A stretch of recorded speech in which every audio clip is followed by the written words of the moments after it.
নমস্কার বন্ধুরা, তোমাদের সবাইকে স্বাগত জানাই শ্রুতিতে। আমি সঙ্গীতা, চলে এসেছি আজকের আরেকটি নতুন পর্বে। আজকে তোমাদের জন্য থাকছে একটি সুন্দর পাঠ, যেটা রবীন্দ্রনাথ ঠাকুরের লিপিকার অন্তর্গত। আজকে লিপিকা থেকে থাকছে বাঁশি। তোমাদের এই পাঠটি খুব ভালো লাগবে আশা করি। চলো দেরি না করে শুরু করা যাক। বাঁশি। বাঁশির বাণী চিরদিনের বাণী, শিবের জটা থেকে গঙ্গার ধারা প্রতিদিনের মাটির বুক বেয়ে চলেছে। অমরাবতীর শিশু নেমে এলো মর্তের ধুলি নিয়ে স্বর্গ স্বর্গ খেলতে। পথের ধারে দাঁড়িয়ে বাঁশি শুনি, আর মন যে কেমন করে বুঝতে পারি নে। সেই ব্যথাকে চেনা সুখ দুঃখের সঙ্গে মেলাতে যাই, মেলে না। দেখি চেনা হাসির চেয়ে সে উজ্জ্বল, চেনা চোখের জলের চেয়ে সে গভীর।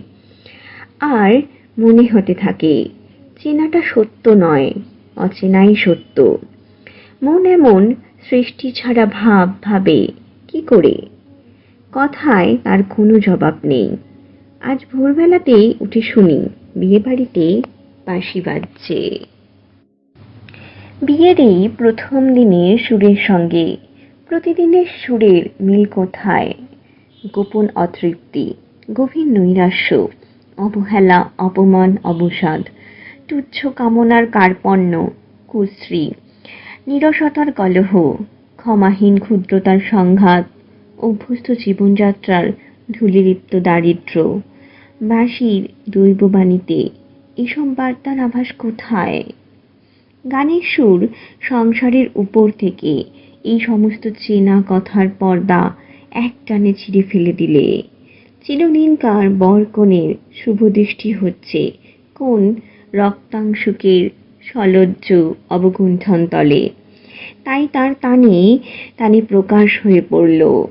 যখন সেখানকার মালা বদলের গান বাঁশিতে বেজে উঠল, তখন এখানকার এই কনেটির দিকে চেয়ে দেখলেন তার গলায় সোনার হার, তার পায়ে দুগাছি মল। সে যেন কান্নার সরোবরে আনন্দের পদ্মটির উপরে দাঁড়িয়ে।